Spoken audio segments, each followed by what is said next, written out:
Welcome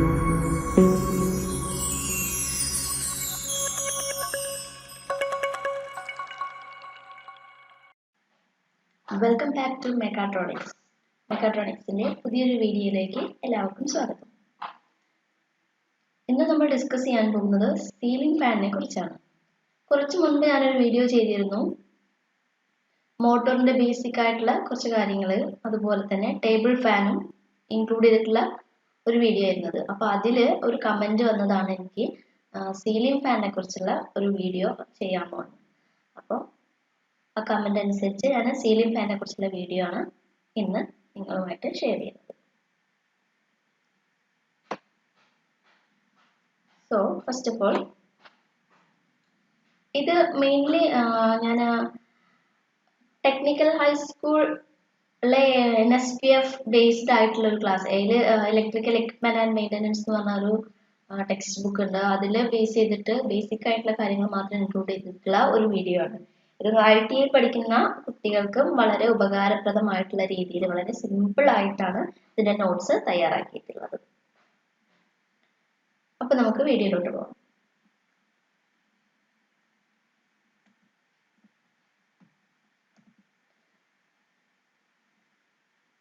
ആദ്യം തന്നെ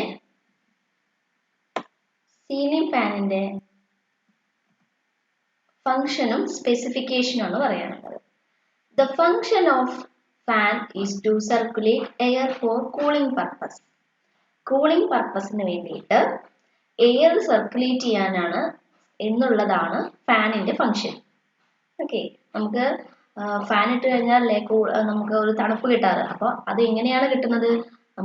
ആ ഏരിയയിലുള്ള എയർ സർക്കുലേറ്റ് ചെയ്യുന്നതിന്റെ ഫലമായിട്ടാണ് നമുക്കവിടെ കൂളിംഗ് കിട്ടുന്നത്. Okay, the specification of fan is expressed in its speed, wattage, speed. ഫാനിന്റെ സ്പെസിഫിക്കേഷൻ എന്ന് പറയുന്നത് സ്പീഡ്, വാട്ടേജ്, സ്വീപ്പ്, ഇത് മൂന്നാണ്. അപ്പൊ നമ്മളൊരു ഫാൻ വാങ്ങുമ്പോൾ അത് എത്ര വാട്ടേജ് ആണ് അല്ലെങ്കിൽ എത്ര സ്പീഡാണ്, അതിന്റെ സ്വീപ്പ്, ഇതെല്ലാം നോക്കിയിട്ടാണ് ഒരു ഫാൻ വാങ്ങുക, അല്ലെ? അപ്പൊ അതിന്റെ സ്പെസിഫിക്കേഷന്റെ കാര്യമാണ് ഏതൊക്കെയാണ്? Wattage, speed and sweep. ഇനി എന്താണ് ബ്ലേഡ് സ്വീപ്പ്? ഇപ്പൊ നമ്മൾ പറഞ്ഞ ഈ മൂന്ന് കാര്യങ്ങൾ, സ്വീപ്പ്, വാട്ടേജ്, സ്പീഡ്, ഈ മൂന്ന് കാര്യങ്ങളും ഇവിടെ എക്സ്പ്ലെയിൻ ചെയ്യാൻ എന്താണുള്ളത്. അപ്പോൾ ഫസ്റ്റ് ബ്ലേഡ് സ്വീപ്പ് ആണ്. എന്താണ് blade sweep? Blade sweep, the diameter of circle traced out by extreme tips of fan blade is called blade sweep. അതായത് ആ ഒരു ഫാനിന്റെ ബ്ലേഡ് നിങ്ങൾക്ക് അറിയായിരിക്കും, 3 ബ്ലേഡോ അല്ലെങ്കിൽ 4 ബ്ലേഡോ ഒക്കെ ഉണ്ടായിരിക്കും ഒരു ഫാനിന്. 3 ബ്ലേഡ് ഉണ്ടെങ്കിൽ അത് എത്ര സർക്കിളിലാണ് അത് എന്ത് ചെയ്യുന്നത്, റൊട്ടേറ്റ് ചെയ്യുന്നത്, അല്ലെങ്കിൽ ആ ഒരു ഡയാമീറ്ററിനെയാണ് ബ്ലേഡിന്റെ സ്വീപ്പ് എന്ന് പറയുന്നത്. അപ്പൊ ഈ ബ്ലേഡ് കൊണ്ട് എത്ര വലിയ സർക്കിളിലാണ് ഇത് റൊട്ടേറ്റ് ചെയ്യാൻ സാധിക്കുക, അതിന് ആ ഒരു സർക്കിൾ അടങ്ങിയിട്ടുള്ള ഡയാമീറ്റർ, ആ ഡയാമീറ്ററിനെയാണ് ബ്ലേഡ് സ്വീപ്പ് എന്ന് പറയുന്നത്. Okay, this is the diameter of the circle traced out by extreme tips of the fan blades. Okay, and അടുത്തത് the blade sweep in millimeter. മില്ലിമീറ്ററിലാണ് സാധാരണ ബ്ലേഡ് സ്വീപ്പ് പറയാറ്. എത്ര മില്ലിമീറ്റർ എന്നാണ് അങ്ങനെ സ്പെസിഫിക്കേഷൻ. പിന്നെ വാട്ടേജിനെ കുറിച്ച്, wattage of fan range from 40 to 60 watt. ഫാനിന്റെ സീലിംഗ് ഫാനിന്റെ വാട്ടേജ് 40 to 60 വാട്ടാണ്. ഓക്കെ, അടുത്തത് ഇതിന്റെ കൺസ്ട്രക്ഷൻ ആണ്. അപ്പൊ ഇതിന്റെ കൺസ്ട്രക്ഷൻ മെയിൻലി 2 പാർട്ടാണുള്ളത്. ഒരു റൊട്ടേറ്റിംഗ് പാർട്ടുണ്ട്, അതിനോടൊപ്പം തന്നെ ഒരു സ്റ്റേഷനറി പാർട്ടുണ്ട്. ഒരു റൊട്ടേറ്റിംഗ് പാർട്ടും സ്റ്റേഷനറി പാർട്ടും. റൊട്ടേറ്റിംഗ് മീൻസ് ഇത് റൊട്ടേറ്റ് ചെയ്തുകൊണ്ടിരിക്കുക അല്ലെങ്കിൽ കറങ്ങിക്കൊണ്ടിരിക്കുന്ന ഭാഗം. സ്റ്റേഷനറി എന്ന് പറഞ്ഞാൽ സ്റ്റേഷനറി ആയിട്ട്, അതായത് അനങ്ങാതെ ഫിക്സഡ് ആയിട്ടുള്ള ഭാഗമാണ് സ്റ്റേഷനറി പാർട്ട്. അപ്പൊ ഈ റൊട്ടേറ്റിംഗ് പാർട്ടാണ് ഇവിടെ ഈ പിക്ചറിൽ കാണുന്നത്. ഇതാണ് റൊട്ടേറ്റിംഗ് പാർട്ട്. ഈ കാണുന്നതാണ് എന്ത്, അതിന്റെ സ്റ്റേഷനറി പാർട്ട് എന്ന് പറയുന്നത്. ഓക്കെ, ഇതിൽ കുറെ കോയിൽസ് ഒക്കെ ഉണ്ട് അല്ലെ, മാഗ്നറ്റ്, അതിന് ചുറ്റി ഒരു കോയിൽ ഇങ്ങനെ ചുറ്റി വെച്ചിട്ടുണ്ട്. അതിന്റെ വൈൻഡിങ്സ് ആണെന്ന് പറയും നമ്മൾ അല്ലെ. ഇത് കൂടാതെ മറ്റേതെല്ലാം ഫാനിന്റെ പാർട്സ് നോക്കാം. ഇലക്ട്രിക് മോട്ടോർ, ഇതിനൊരു മോട്ടോർ ഉണ്ടായിരിക്കും. അതുപോലെ തന്നെ ബ്ലേഡുകൾ ഉണ്ടായിരിക്കും, ബ്ലേഡ് ഫ്ലാഞ്ചസ് ഉണ്ടാവും. Canopy switch or switch cup, canopy top canopy ഉണ്ട്, ബോട്ടം കനോപ്പി ഉണ്ട്. ഓക്കെ, ബോൾ ബിയറിങ്സ്, അതുപോലെ സസ്പെൻഡഡ് റോഡ് അഥവാ ഡൗൺ റോഡ് എന്ന് പറയും. പിന്നെ സ്പീഡ് റെഗുലേറ്റർ. ഇതൊക്കെയാണ് ഇതിന്റെ മെയിൻ പാർട്സ് എന്ന് പറയുന്നത്. ഇവിടെ നമുക്ക് കാണാൻ സാധിക്കും കനോപ്പി, ഇലക്ട്രിക് മോട്ടോർ, ബ്ലേഡ്സ് നമ്മൾ കണ്ടോ ഇവിടുന്ന് എക്സ്റ്റെൻഡ് ചെയ്ത് വരുന്ന ഈ 3 ബ്ലേഡ് ഉണ്ടാവും അതിന്, അതാണ് ബ്ലേഡ്സ്. പിന്നെ കനോപ്പി, അത് 2 കനോപ്പി ഉണ്ടെന്ന് ഞാൻ പറഞ്ഞു. കനോപ്പി ബോട്ടം കനോപ്പി ഉണ്ടാവും, ടോപ്പ് ഉണ്ടാവും. ഈ കവർ പോലെ കാണുന്ന ഈ ഭാഗല്ലേ, ഇതാണ് എന്ത് ടോപ്പ് കനോപ്പി. അപ്പൊ അതിന്റെ ഈ കൂട് ഇതാണ് എന്ത് ബോട്ടം കനോപ്പി എന്ന് പറയുന്നത്. ഇനി അവിടെ ബോൾ ബിയറിങ്സ്, ഇതിന്റെ റൊട്ടേഷൻ സ്മൂത്ത് ആവാൻ വേണ്ടിയിട്ട് ഫ്രിക്ഷൻലെസ് ആയിട്ടുള്ള റൊട്ടേഷന് വേണ്ടിയിട്ടാണ് ഇവിടെ ബോൾ ബിയറിങ്സ് ഉള്ളത്. കേട്ടോ, ഇവിടെയാണ് ബോൾ ബിയറിങ്സ്. ഈ സസ്പെൻഡർ റോഡ്, അതാണ് കേട്ടോ ഡൗൺ റോഡ്. ഇതാണ് അതിന് തൂക്കിയിട്ടുള്ള റോഡ് എന്ന് പറയുന്നത്. ഓക്കെ, ബ്ലേഡ് ഫ്ലാഞ്ചസ് എന്ന് പറഞ്ഞാൽ ഈ ബ്ലേഡ് ഫിക്സ് ചെയ്തിട്ടുള്ള ഈ ഒരു പോർഷൻ, ഇതാണ് ബ്ലേഡിന്റെ ഫ്ലാഞ്ചസ് എന്ന് പറയുന്നത്. പിന്നെ കൂടാതെ ഇതിൽ കുറെ സ്ക്രൂസ് ഉണ്ടാവും. Then what is top cover, bottom cover? അത് പ്രത്യേകിച്ച് നമുക്ക് പറയേണ്ട ആവശ്യമില്ല അല്ലെ. ഈ ഫാൻ ഇങ്ങനെ 2ആക്കി സെപ്പറേറ്റ് ചെയ്തെടുക്കാം. ഈ മുകളിൽ കാണുന്നത് ടോപ്പ് കവർ ആയിരിക്കും, ഇതിന്റെ താഴെ കാണുന്നത് ബോട്ടം കവർ ആയിരിക്കും അല്ലെ. ഓക്കെ, പിന്നെ ഇത് റൊട്ടേറ്റിംഗ് ഈ പോർഷൻ, ഇതാണ് ഇതിന്റെ സ്പിൻഡിൽ എന്ന് പറയുന്നത്. ഇവിടെയാണ് ഇതിന്റെ സ്പിൻഡിൽ വരുന്നത്. ഓക്കെ, അടുത്ത് ഇതിനെ കുറിച്ചുള്ള എക്സ്പ്ലനേഷൻ നോക്കാം. This motor is called as permanent capacitor induction motor. ഈ മോട്ടോർ നമുക്ക്, അതായത് ഇതിനകത്തുള്ള motor, electric motor permanent capacitor induction motor ആണെന്ന് പറയാം. സീലിംഗ് ഫാനിനകത്തുള്ളത്. Single phase capacitor start and run induction motor rated at 230 volt plus or minus 10% at a frequency of 50 Hz is used. ഇവിടെ ഉപയോഗിക്കുന്ന ഈ പെർമനന്റ് കപ്പാസിറ്റർ ഇൻഡക്ഷൻ മോട്ടോർ അഥവാ single phase capacitor start run induction motor, ഈ motor rate ചെയ്തിട്ടുള്ളത് 230 volt 230 വോൾട്ടിലാണ് work ചെയ്യുന്നത്. AC അല്ലെ, 230 volt AC. Frequency എത്രയാണ്? 50 Hz. Indian standard frequency എന്ന് പറയുന്നത് 50 Hz ആണല്ലോ. അപ്പൊ നമ്മുടെ AC supply 230 volt 50 Hz frequency ഉള്ള സിഗ്നൽ കൊടുത്തു കഴിഞ്ഞാൽ ഈ മോട്ടോർ എന്ത് ചെയ്യും? വർക്ക് ചെയ്യും. പിന്നെ ഈ മോട്ടോറിന് മെയിൻ ആയിട്ട് 2 പാർട്ടാണുള്ളത്. This motor has 2 parts. എന്തൊക്കെയാണ് അതിന്റെ പേര്? Stator and rotor. എന്തൊക്കെയാണ്? സ്റ്റേറ്ററും റോട്ടറും. അപ്പൊ നമ്മൾ നേരത്തെ പറഞ്ഞ പോലെ തന്നെ സ്റ്റേഷനറി പാർട്ടും റൊട്ടേറ്ററി പാർട്ടും ഉണ്ട് വന്നു. അതിൽ സ്റ്റേഷനറി പാർട്ടിനെ സ്റ്റേറ്റർ എന്നും റൊട്ടേറ്ററി പാർട്ടിനെ റോട്ടർ എന്നും പറയും. അപ്പൊ സ്റ്റേറ്റർ സ്റ്റഡി ആയിട്ട് നിൽക്കുന്ന ആളായിരിക്കും, റോട്ടർ ആയിരിക്കും കറങ്ങുന്നത്, റൊട്ടേറ്റ് ചെയ്യുന്നത്. ഇനി സ്റ്റേറ്ററിനെ കുറിച്ച്, stator made up of laminated silicon steel CRGO employs 2 winding called auxiliary അഥവാ starting winding and main or running winding placed 90 degree out of phase. അപ്പോൾ ഇവിടെ 2 വൈൻഡിങ് ആണ് മെയിൻ ആയിട്ടുള്ളത്. ഓക്സിലറി വൈൻഡിങ്ങും ഉണ്ട്, മെയിൻ വൈൻഡിങ്ങും ഉണ്ട്. ഓക്കെ, അതാണ് ഇവിടെ പഠിക്കുന്നത്. സ്റ്റേറ്ററിന് 2 വൈൻഡിങ് ഉണ്ട്, 2 വൈൻഡിങ്സ്. സ്റ്റേറ്ററിന് എന്താണുള്ളത്? 2 വൈൻഡിങ്സ് ഉണ്ട്. ഈ 2 വൈൻഡിങ്സ് എന്ന് പറയുന്നത് ഏതൊക്കെയാണ്? ഓക്സിലറി വൈൻഡിങ്ങും അതുപോലെ മെയിൻ വൈൻഡിങ്ങും. ഓക്സിലറി വൈൻഡിങ്ങിന്റെ മറ്റൊരു പേരാണ് സ്റ്റാർട്ടിംഗ് വൈൻഡിങ്. മെയിൻ വൈൻഡിങ്ങിന്റെ മറ്റൊരു പേരാണ് റണ്ണിങ് വൈൻഡിങ്. ഓക്കെ, ഇത് രണ്ടും 90 ഡിഗ്രി ഔട്ട് ഓഫ് ഫേസ് ആയിട്ടാണ് ഫിക്സ് ചെയ്തിട്ടുണ്ടാവുക. അടുത്ത് electric motor in ceiling fan. Electric motor in ceiling ഫാനിന്റെ കണ്ടിന്യൂസ് ആയിട്ടുള്ള പൊസിഷൻ ആണ് പറയുന്നത്. Starting winding is connected in series with a capacitor and main winding is connected across a supply. അപ്പൊ നമ്മൾ തൊട്ട് മുൻപ് പറഞ്ഞു എന്താണ് ഇതിന് 2 വൈൻഡിങ്സ് ഉണ്ട് അല്ലേ? ഏതൊക്കെയാണ്? ഇവിടെ കാണുന്ന സ്റ്റാർട്ടിംഗ് വൈൻഡിങ്ങും ഉണ്ട്, മെയിൻ വൈൻഡിങ്ങും ഉണ്ട് അല്ലെ. അഥവാ നമുക്ക് പറയാം ഓക്സിലറി വൈൻഡിങ്ങും ഉണ്ട്, മെയിൻ വൈൻഡിങ്ങും ഉണ്ട്, അല്ലെങ്കിൽ സ്റ്റാർട്ടിംഗ് വൈൻഡിങ്ങും ഉണ്ട്, റണ്ണിങ് വൈൻഡിങ്ങും ഉണ്ട് അല്ലെ. അപ്പൊ നമുക്ക് നോക്കാം ഈ വൈൻഡിങ് എങ്ങനെയാണ് കണക്ട് ചെയ്തിട്ടുള്ളത്. Starting winding is connected in series with capacitor and main winding is connected across the supply. Starting winding connect ചെയ്തിട്ടുള്ളത് സീരീസ് വിത്ത് ദ കപ്പാസിറ്റർ. ഇവിടെ നോക്കൂ, ഈ കപ്പാസിറ്റർ സീരീസ് ആയിട്ടാണ് സ്റ്റാർട്ടിംഗ് വൈൻഡിങ് കണക്ട് ചെയ്തിട്ടുള്ളത്, ശരിയല്ലേ? ഈ കപ്പാസിറ്ററിന്, ഇവിടെ കാണുന്ന കപ്പാസിറ്ററിന് സീരീസ് ആയിട്ടാണ് സ്റ്റാർട്ടിംഗ് വൈൻഡിങ് കണക്ട് ചെയ്തിട്ടുള്ളത്. ഇനി അടുത്തത് പോയിന്റ് എന്താ? Main winding. Main winding is connected across supply. ഇതാണ് സപ്ലൈ.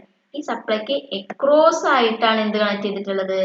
Main winding. ഇതിനെ ക്രോസ് ചെയ്തിട്ട് എക്രോസ് ആയിട്ടാണ് മെയിൻ വൈൻഡിങ്, അതായത് പാരലൽ ആയിട്ടാണ് ഇത് കണക്ട് ചെയ്തിട്ടുള്ളത്. ഇവിടെ ആണെങ്കിലോ സീരീസ് ആയിട്ടാണ് കണക്ട് ചെയ്തിട്ടുള്ളത്. അപ്പം ഈ മെയിൻ വൈൻഡിങ്ങും സ്റ്റാർട്ടിംഗ് വൈൻഡിങ് എങ്ങനെ കണക്ട് ചെയ്തിട്ടുള്ളത് മനസ്സിലായല്ലോ. നോർമലി ഓക്സിലറി വൈൻഡിങ് അഥവാ starting winding is high resistance and lower reactance. Auxiliary വൈൻഡിങ്സിന് ഹൈ റെസിസ്റ്റൻസ് ലോ റിയാക്റ്റൻസും ആയിരിക്കും. അതിന്റെ ഓപ്പോസിറ്റ് ഹൈ റിയാക്റ്റൻസും ലോ റെസിസ്റ്റൻസും ആയിരിക്കും മെയിൻ വൈൻഡിങ്ങിന്. Okay. Starting torque depend on sine of angle between current in starting winding and running winding. ഈ starting വൈൻഡിങ്ങിന്റെയും റണ്ണിംഗ് വൈൻഡിങ്ങിന്റെയും ഇടയിലുള്ള കറന്റിന്റെ സൈൻ ഓഫ് കറന്റ് അതാണ് ഇതിന്റെ സ്റ്റാർട്ടിംഗ് ടോർക്കിനെ ഡിപ്പെൻഡ് ചെയ്യുന്നത്. ഓക്കെ. അടുത്തത് So capacitor is used to produce required phase shift between currents and hence to produce high static torque. ഇവിടെ കപ്പാസിറ്റർ എന്തിനാണ് ഉപയോഗിക്കുന്നത് എന്ന് വെച്ചാൽ ഇത് ഫേസ് ഷിഫ്റ്റ് പ്രൊവൈഡ് ചെയ്യണം. പിന്നെ എന്ത് ഫേസ് ഷിഫ്റ്റ് കറണ്ട്സ് ഇത് രണ്ടും പ്രൊഡ്യൂസ് ചെയ്യുന്ന കറന്റിനിടയിൽ ഫേസ് ഷിഫ്റ്റ് ഉണ്ടാക്കാനാണ് കപ്പാസിറ്റർ. അതുകൊണ്ട് തന്നെ ഹൈ സ്റ്റാർട്ടിംഗ് ടോർക്ക് ഇതിന് ആവശ്യമാണ്. പിന്നെ it is connected in series with starting winding. അപ്പൊ ഈ കപ്പാസിറ്റർ എവിടെയാണ് കണക്ട് ചെയ്തത്? സീരീസ് വിത്ത് സ്റ്റാർട്ടിംഗ് വൈൻഡിങ്. നമ്മൾ ആ പിക്ചറിൽ പറഞ്ഞു കപ്പാസിറ്റർ ഇവിടെ കണക്ട് ചെയ്തിട്ടുള്ളത് ഇതിന് ഈ സ്റ്റാർട്ടിംഗ് വൈൻഡിങ്ങിന് സീരീസ് ആയിട്ടാണെന്ന് നമ്മൾ പറഞ്ഞു. ഓക്കെ. പിന്നെ അടുത്തത് normally in ceiling fan electrolytic capacitor of 2.5 microfarad -5% will be used. അപ്പൊ ഇവിടെ 2 അല്ലെങ്കിൽ 4 ഒക്കെ മൈക്രോഫാരഡുള്ള കപ്പാസിറ്ററുകളാണ് ഉപയോഗിക്കാറ്. ഇലക്ട്രോലൈറ്റിക് കപ്പാസിറ്റർ ആണ് ഉപയോഗിക്കുന്നത്. പിന്നെ ഇവിടെ rotor employs single phase square cage winding. ഇവിടെ റോട്ടറിന് നമ്മൾ സ്റ്റേറ്ററിനെ കുറിച്ച് പറഞ്ഞ പോലെ റോട്ടറിന് എന്താണ് single phase squirrel cage winding ആണ് ഇവിടെ എടുത്തത്. അതുപോലെ ദ ബോഡി ഓഫ് റോട്ടർ എന്ന് പറയുന്നത് the body and blades are free to rotate with help of ball bearing or push bearing which are house hold on the top and bottom cover of fan. ഫാനിന്റെ top and bottom കവറിലുള്ള fix ചെയ്തിട്ടുള്ള bearings, ball bearing ഉണ്ട്, bush bearing ഉണ്ട്. ഇത് അഥവാ ഈ രണ്ട് ബിയറിംഗും ആണ് ബ്ലേഡിന് ഫ്രീ ആയിട്ട് റൊട്ടേറ്റ് ചെയ്യാൻ വേണ്ടിയിട്ട്, അതിന്റെ ബോഡിക്ക് ഫ്രീ ആയിട്ട് റൊട്ടേറ്റ് ചെയ്യാൻ വേണ്ടിയിട്ടുള്ള രണ്ട് ബിയറിംഗ്സ് എന്ന് പറയുന്നത്. അത് ബ്ലേഡ്സിനെ കുറിച്ചാണ് എക്സ്പ്ലെയിൻ ചെയ്യുന്നത്. Blades are made of sheet steel or aluminium sheets. ഇത് ഉണ്ടാക്കിയിട്ടുള്ളത് സ്റ്റീൽ കൊണ്ടോ അലുമിനിയം കൊണ്ടാണ്. Aluminium blades are lighter than steel sheet plate and also improve efficiency of the fan. Aluminium ആണ് ഏറ്റവും നല്ലത്, ഇംപ്രൂവ് ആണ്, എഫിഷ്യൻസി കൂടുതലാണെന്നാണ് പറയുന്നത്. And ceiling fan normally have 3 or 4 angular blades. Ceiling ഫാനിന് 3 or 4 ബ്ലേഡുകൾ ഉണ്ടായിരിക്കാം. സാധാരണ നമ്മൾ വീടുകളിലൊക്കെ 3 ബ്ലേഡുള്ള ഫാനുകൾ കണ്ടിട്ടുണ്ട്, 4 ബ്ലേഡുള്ള ഫാനുകളും കണ്ടിട്ടുണ്ട് അല്ലേ. ഓക്കെ.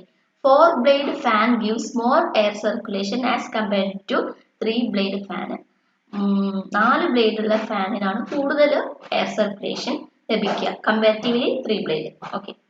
പിന്നെ ഈ 3 ബ്ലേഡിന്റെ കേസിൽ 3 ബ്ലേഡ് ഫാൻ എന്താണെന്ന് വെച്ചാൽ 3 ബ്ലേഡ് ഫാനിന്റെ കേസിൽ 120 ഡിഗ്രി മെക്കാനിക്കലി എപ്പാർട്ട് ആയിട്ട് ഓരോന്നും സ്ഥിതി ചെയ്യേണ്ടവ. 3 ബ്ലേഡ്സും 120 ഡിഗ്രി എപ്പാർട്ട് ആയിട്ടാണ് ഫിക്സ് ചെയ്തിട്ടുണ്ടാവുക. ഓക്കെ. Then blade flanges. ഇവിടെ ബ്ലേഡ് ഫ്ലാഞ്ചസ് നിങ്ങൾക്ക് ഇവിടെ കാണാൻ സാധിക്കുന്നുണ്ടാവും. ഇതാണ് ബ്ലേഡ് ഫ്ലാഞ്ചസ്. ഇതെന്ന് പറയുന്നതാണ് ഈ ബ്ലേഡ് ഇത് ഫിക്സ് ചെയ്തിട്ടുള്ള ഈ പോർഷൻ ആണ് ഇത് ബ്ലേഡ് ഫ്ലാഞ്ച് എന്ന് പറയുന്നത്. Alternatively called as blade irons, blade arms or blade holders. These are metal arms which connected to blade to the motor. മോട്ടോറിലേക്ക് ബ്ലേഡിനെ കണക്ട് ചെയ്യുന്ന മെറ്റൽ ആംസ് ആണ് ഇത് ഈ ഫാൻ ബ്ലേഡ് ഫ്ലാഞ്ച് എന്ന് പറയുന്നത്, അല്ലെങ്കിൽ ബ്ലേഡ് ഫ്ലാഞ്ചസ് എന്ന് പറയുന്നത്. ഇവയുടെ മറ്റു പേരുകളാണ് ബ്ലേഡ് ആംസും ബ്ലേഡ് ഹോൾഡേഴ്സും. അടുത്തത് canopy. There are 2 canopies at top and bottom made up of metal cylinder placed along suspended rod.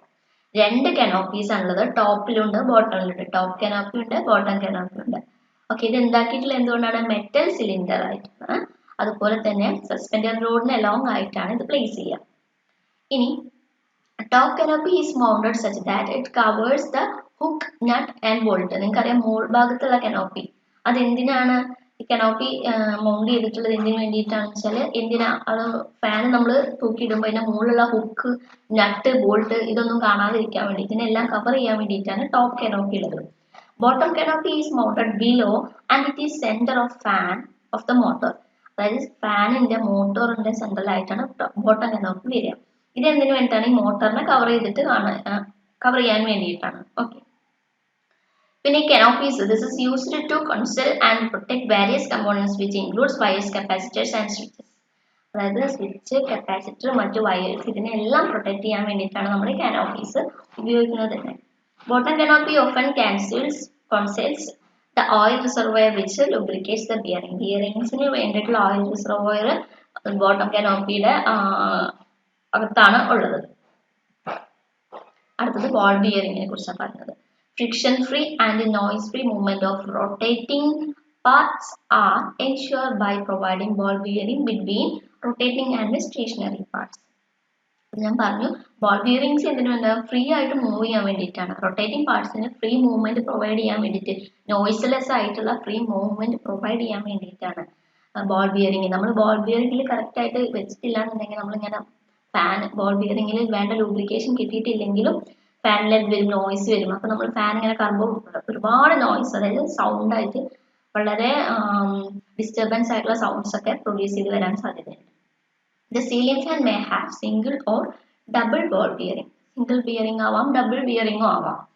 പിന്നെ അതുപോലെ തന്നെ the bearing made of high quality steel are regularly greased with superior quality for its long life and noise free operation. High quality steel കൊണ്ടാണ് ഇത് ഉണ്ടാക്കിയിട്ടുള്ളത്. പിന്നെ ഇതിന് Greece ഉപയോഗിക്കുന്നതിന് വേണ്ടിയിട്ട്, അതിൻ്റെ ക്വാളിറ്റി ലോങ് ലൈഫിനൊക്കെ വേണ്ടിയിട്ട്, നോയ്സ് ഫ്രീ ഓപ്പറേഷനും കൂടി വേണ്ടിയിട്ട്. അടുത്തത് സസ്പെൻഷൻ റോഡ് അഥവാ ഡൗൺ റോഡ്. ഇത് ഇങ്ങനെ ഹാങ് ചെയ്യാൻ വേണ്ടി, തൂക്കിടാൻ വേണ്ടിയിട്ടുള്ള റോഡാണ് actually. It is made up of rigid galvanised steel pipe or appropriate length and diameter. ഒരു അപ്രോപ്രിയേറ്റ് ലെങ്ത്തിലും ഡയമീറ്ററിലും ഉള്ള ഒരു ഗാൽവനൈസ്ഡ് സ്റ്റീൽ പൈപ്പ് ആണ് സസ്പെൻഷൻ റോഡ് അഥവാ ഡൗൺ റോഡ് എന്ന് പറയുന്നത്. This metal pipe is used to suspend the fan from ceiling. നമുക്ക് സീലിംഗിൽ നിന്ന് suspend ചെയ്യാൻ, താഴേക്ക് തൂക്കിയിടാൻ വേണ്ടിയിട്ടുള്ള ഒരു മെറ്റൽ പൈപ്പാണ് ഈ സസ്പെൻഷൻ റോഡ് എന്ന് പറയുന്നത്. One end of pipe is bolted or screwed at the place specially made on the motor body to receive the suspension load. The other end of the suspension rod is attached to two plates from a U-shaped joint with the help of a nut and bolt with additional knocker. The V-shaped end of the rod is further attached with a ceiling hook with the help of bolt and nut with additional lug nut and split pin to eliminate chance of disconnection at any stage. Suspension റോഡിനെ കുറിച്ച് കൂടുതലായിട്ട് എഴുതണമെന്നുണ്ടെങ്കിൽ എനിക്ക് ഈ കാര്യങ്ങളും കൂടി ഉൾപ്പെടുത്താവുന്നതാണ്. ഇത് suspension road എവിടെയൊക്കെയാണ് connect ചെയ്യുക, അതിന്റെ ടോപ്പ് എവിടെയാണ് കണക്ട് ചെയ്തിട്ടുള്ളത്, ബോട്ടം എവിടെയാണ് കണക്ട് ചെയ്തിട്ടുള്ളതെന്നാണ് പറഞ്ഞത്. അടുത്തത് speed regulator. It is used to control the speed of fan. ഫാനിന്റെ സ്പീഡ് കൺട്രോൾ ചെയ്യാൻ വേണ്ടിയിട്ടാണ് റെഗുലേറ്റർ ഉപയോഗിക്കുന്നത്. The speed of the fan can be varied by changing the applied voltage. നമ്മൾ കൊടുക്കുന്ന വോൾട്ടേജിൽ ചേഞ്ച് വരുത്തിക്കൊണ്ടാണ് സ്പീഡ് കൺട്രോൾ ചെയ്യുക. അപ്പോൾ വോൾട്ടേജിൽ എങ്ങനെയാണ് ചേഞ്ച് വരുത്തുന്നത്? എന്തെങ്കിലും കമ്പോണന്റ് വേണ്ടിയിരിക്കും ചേഞ്ച് വരുത്താൻ, അല്ലേ? അങ്ങനെ വേണ്ടിയിട്ട് the most common method to vary the applied voltage is, voltage vary ചെയ്യാൻ വേണ്ടിയിട്ടുള്ള ഏറ്റവും കോമൺ ആയിട്ടുള്ള ഒരു മെത്തേഡ് എന്ന് പറയുന്നത്, രണ്ട് മെത്തേഡ് ഉണ്ട്. ടാപ്ഡ് ഫീൽഡ് റെസിസ്റ്റർ മെത്തേഡ് ഉണ്ട്, ബൈ ടാപ്പ് സീരീസ് ഇൻഡക്ടേഴ്സ് ഉണ്ട്. അതായത് ഒരു ഫീൽഡ് റെസിസ്റ്റർ നമുക്ക് ടാപ്പ് ചെയ്യാം, അതുകൂടാതെ ഒരു ഇൻഡക്ടർ നമുക്ക് സീരീസ് ആയിട്ട് കൊടുക്കാം. എ ടാപ്ഡ് സീരീസ് ഇൻഡക്ടർ കൊടുത്ത് നമുക്ക് വോൾട്ടേജ് വാരി ചെയ്യാം. അതുപോലെ റെസിസ്റ്റർ, ഫീൽഡ് റെസിസ്റ്റർ കൊടുത്തിട്ട് നമുക്ക് എന്ത് ചെയ്യാം, ഇത് വാരി ചെയ്യിക്കാം. എന്ത്? Applied voltage. അതുവഴി നമുക്ക് ഫാനിന്റെ സ്പീഡ് കൺട്രോൾ ചെയ്യാം അഥവാ റെഗുലേറ്റ് ചെയ്യാം. Nowadays, thyristor-based electronic type regulators are mostly used compared above mentioned electric type. ഇത് വളരെ ഇമ്പോർട്ടൻ്റ് ആണ്. ഇന്നത്തെ കാലത്ത് കൂടുതലും ഈ മുകളിൽ പറഞ്ഞിട്ടുള്ള രണ്ട് കാര്യങ്ങളും, അതായത് ടാപ്ഡ് ഫീൽഡ് റെസിസ്റ്റേഴ്സും ടാപ്ഡ് സീരീസ് ഇൻഡക്ടേഴ്സിനേക്കാൾ വൈഡ്ലി യൂസ് ചെയ്യുന്നത്, കൂടുതലായിട്ട് ഉപയോഗിക്കുന്നത് thyristor based electronic type regulators ആണ്. അതിന്റെ ഗുണം എന്താണെന്ന് വെച്ചാൽ ഒരുപാട് ലോങ് ലൈഫ് ഉണ്ടായിരിക്കും, എഫിഷ്യൻ്റ് ആണ്, long life ആയിരിക്കും. Okay, the electronic fan regulator, it is fault free, has long life and more efficient as compared to electric fan regulators. ഇത്രയും കാര്യങ്ങളാണ് ഫാനിന്റെ, സീലിംഗ് ഫാനിനെ കുറിച്ച് ബേസിക് ആയിട്ടുള്ള അറിയേണ്ട കാര്യങ്ങൾ. So thank you for watching my video and please subscribe my channel. Thank you so much.